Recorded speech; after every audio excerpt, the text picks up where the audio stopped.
Well, hello guys. This is a coffee table build that is entirely out of scrap wood. So these are pieces that I just had laying on the shelf or in a cupboard or in a drawer or something like that, and wanted to make a coffee table for my mom. So I'm cutting the top and the bottom flat parts to size here. You'll notice that it's actually a leaf from a table that I got free off of Craigslist Marketplace. I always look at Craigslist Marketplace for wood, and people give them away for free as used tables. I don't care because I'm just gonna cut them to size and then plane them and make beautiful pieces of wood out of the wood that I get for free. So this is all solid oak. The downside, of course, with a table free from Facebook Marketplace is that, well, when you disassemble it, you've got the staples and such that are still in there, and you don't want to put staples or any kind of metal through your planer. So, and there's a couple of high spots, just little glue spots or stain spots or just wear and tear. So, knock those down before I send it through the planer. So I believe these are the runners for the little coffee table. Cut them to size in the frame before this. And then I'm just simply cleaning up the edges with my planer to make it so that all pieces are uniform and they're square at this point. They've got a hard edge. But what I do know is that they are all the same size and planed on all four sides. So then my makeshift table router, I've got a round over bit there, and I'm just taking that edge off with the router and doing it on all four sides. And at this point, those pieces are too long. Now these are legs from a table that again got off of free Facebook Marketplace, but they're solid oak, and I just couldn't not keep them. So I've literally had these for probably 2 years on my shelf waiting for a project to do with them. And I found one, and it's this coffee table project, so I pulled them off the shelf and sanded them down. The stain, of course, on there was the wrong color stain for what I'm going for. So lots of sanding down. So these are the pieces that are too long at this point, but I'm sanding them down before I cut them on the chop saw. So that's probably going to be next. I like the shot because of the clouds moving behind me in the background. Like I said, they're too long on purpose, so I'm truing up one end on the chop saw, just taking a sliver off. And then I'm going to go ahead and make sure that my chop saw is square. I try to do this at least every day, certainly beginning of every project, but pretty much anything can bump that and get it out of square, so it's always good to check it. So now I've got my dimensions, cutting them down to length, so I should have 4 shorter ones and 3 longer ones at this point. And you'll see how that comes together now. So again, these are all sanded and ready for assembly. What I'm doing here, dry fit, but it's not really fitting anywhere. I'm just seeing how it's going to work out. I've decided to do pocket holes on the bottom. You're never going to see these pocket holes because, again, they're up against the floor, facing down. Never see them.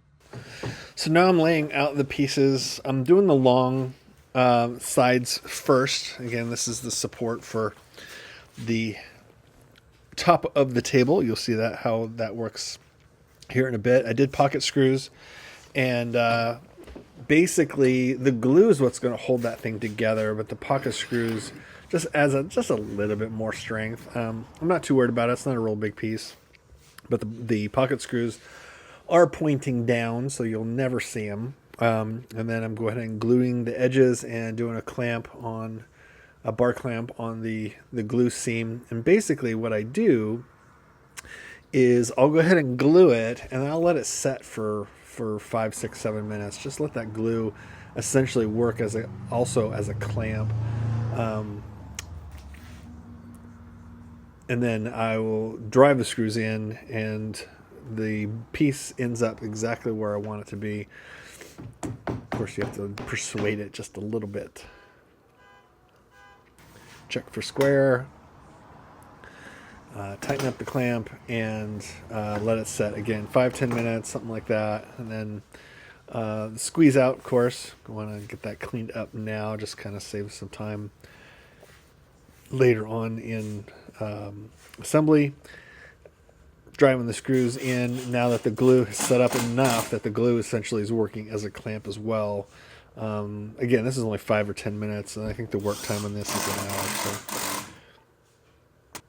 So I can do the same thing for the other side of the coffee table. Again, gluing the runner down, clamping it down so it's in the right spot, and then driving a pocket screw in, calling it good. So these are the shorter pieces. So this would be the shorter pieces that go on the top, which right now the table's upside down. So that's what you're seeing here is the shorter piece that will be connected to the actual top of the table. Let me get that the right size. Now this placement's tricky because this piece is closer to the ground. So as you're looking at the piece right now, it's going to be higher. But again, the table's upside down. But these horizontal pieces, I want them in the right spot so that this horizontal piece, long piece, is exactly where I need it to be. And so what I did is now that piece is just sitting in there and it's not being glued, it's just the short pieces that are being glued.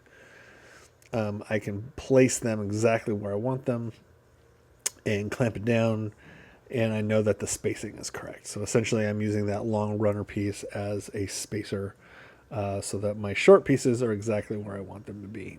And I just pinch down the clamps just a little bit, and then I'm able to readjust as needed. I'm also able to make sure that the table is square, and that's what I'm doing here. So I take the legs. I know that they're 90 off of the long runner pieces, and I think I was a little bit out of square here. I think not much. I think like maybe 3/8 or something like that. So this is me checking that, and I realize that I'm just off just a little bit. Probably no one would ever notice, but what the heck, let's go ahead and make it square. So I get my bar clamp out. This barely connected to the two legs to pinch it. The angle's just barely wrong, but it worked out.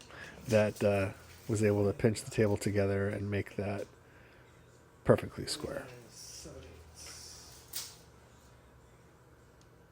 49.7/8.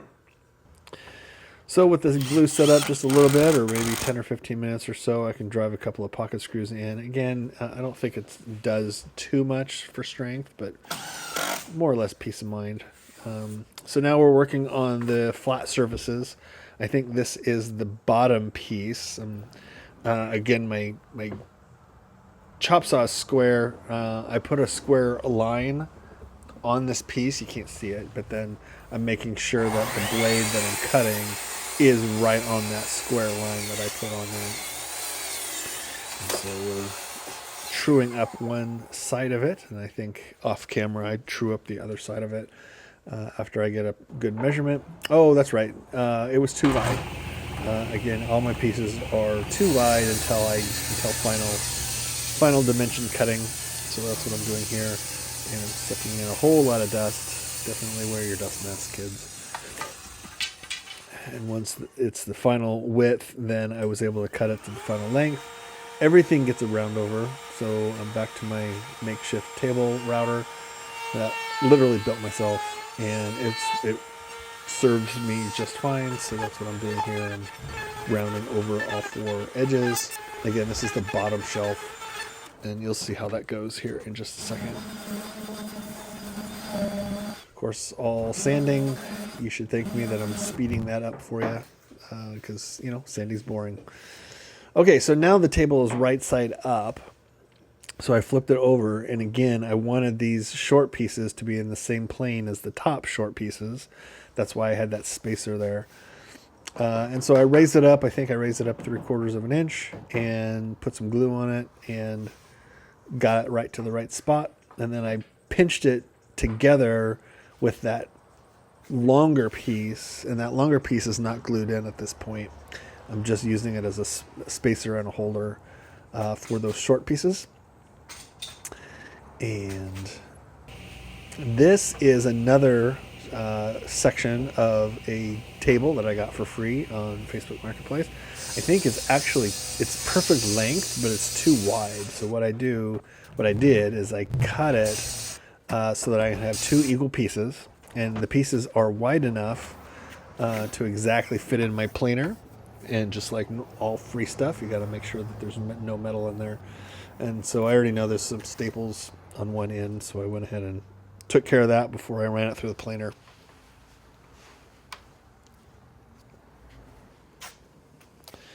And again, you're sanding the high spots because, free wood on Facebook Marketplace, you got all sorts of stuff on old tables, and you just want to make it a little bit more smoother before you run it into the planer, and that's exactly what I'm doing here. And these boards cleaned up really, really well. You'll see here in a second when I do a final glue up. It's just beautiful wood.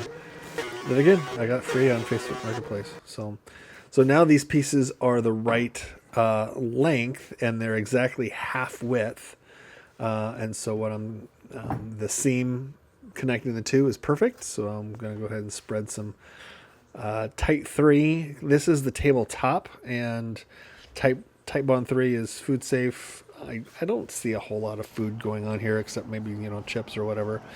But still, what the heck? I've got it, and I'm going to go ahead and use it. It's also got a longer setup time, so I can play around with this seam and make sure that it's just super, super perfect. So glue, gonna pinch it, gonna have a little bit of squeeze out, and gonna clean that up here in just a second. So at this point, I'm paying attention to the seam, making sure that it's just really perfect. And a little bit of persuasion here and there, and to get that real close. And I ended up getting it really, really tight, and not a whole lot of sanding as far as that seam was concerned. Once I do have it pinched, I can go ahead and grab a wet cloth and take care of that glue squeeze out. And again, not a huge important step, except that it just helps you a little bit later with cleanup and your final sanding. So now that these short pieces on the bottom of the legs are dry, I'm going to go ahead and drive pocket screws in there. Now that middle piece again is still not glued in, so I'm going to I decided to go horizontal on this, so the board's not going to be like more vertical than horizontal. It's going to be flat. And no particular reason. This is not structural whatsoever. It essentially just keeps the legs on the left and the right straight up and down, just an added support, but certainly not structural. So I'm just going to, again, do one pocket hole. I might actually have put these pockets up, because one of those flat pieces is going to cover the pocket hole, and you're never going to see it. Yeah, even you can see there on the right, the pocket hole's facing up, and you're like, why would you do that? Well, it's going to get covered, and so I'm not too worried about it. I've went ahead and marked exactly where this board needs to go, exactly where center is, slide it in there, and then I pinched together with a bar clamp that's too short. And there you go. Now it's good. And I'm just able to pinch it and then position it exactly. I don't want it level with the short pieces. I want it a little bit down, because again, it's not structural, and that little horizontal piece isn't going to actually sit on it. And so now we're up to final sanding before we're going to do some finishing. And sanding is just so boring, so I sped this up for you, but I was able to get all the surfaces and all the corners nice and sanded. So this is the eventual top that is going to go ahead and get a round over. The round over on the ends is actually the round over from the table that I got free from Marketplace. That round over was actually a little bit more significant than what my router's doing. So it's just a little bit of a difference. Like I would call it a detail on this table, and it looked good, so I went ahead and kept it. Kind of sanding.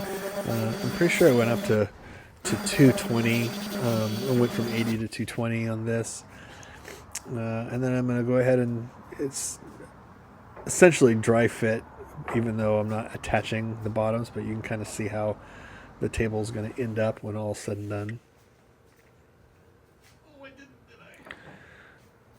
And there it is. This is essentially finished without finish. Really happy how this came out. And again, all of this wood, oak, beautiful oak, is oak that I just had in my shop. I have not gone out and purchased anything yet on this project. I don't think I purchased anything on this project. Maybe the clamps, the metal pieces that hold the tops and the bottom onto the structure.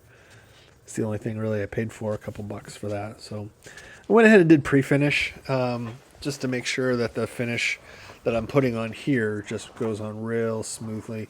This is a real thick oil-ish Minwax color. I can't remember what the actual color is. I want to say Old American. That might not be perfectly accurate. I can't remember. But once the finish was on there and wiped on, and I gave it overnight to cure, and I had a fan going on it. Now I'm doing polyurethane. I went with the satin, and I ended up doing 2 coats of this. One coat, let it sit overnight. Went ahead and sanded it down to I want to say 300, and then applied a second coat of polyurethane. It's not the easiest to do the structure part of it. It's a lot easier doing the softer. Here's me sanding it down to 300 and then adding another coat of poly. All in all, I'm really happy with the look of the wood. Everything just turned out real smooth. There's no splotches. There's no anything like that.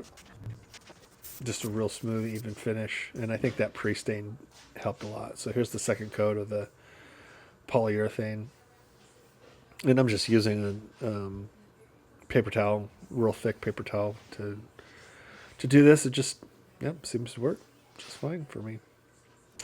So now I'm attaching the bottom shelf, and I'm using an L bracket. I'm only using 2, one on each side, and I'm alternating on the other side of the longer piece. So it's when I screw it down, it's balanced.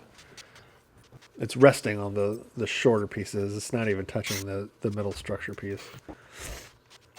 It's me attaching it, and now I'm doing flat pieces through the top of the leg, and those pieces have a little bit of give to it, so it allows the wood to expand and contract over seasons. I measured it, made sure we're absolutely center, and flipped it back over. Got a good shot of it. You'll see here in just a second it being delivered over to my parents' house for them to enjoy. Really happy with this. It's just a beautiful piece.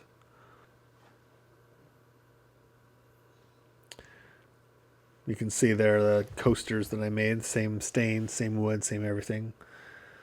You can also see the end table there in the picture that I made for them a couple of years ago, actually. And there's the coffee table. Thanks for watching.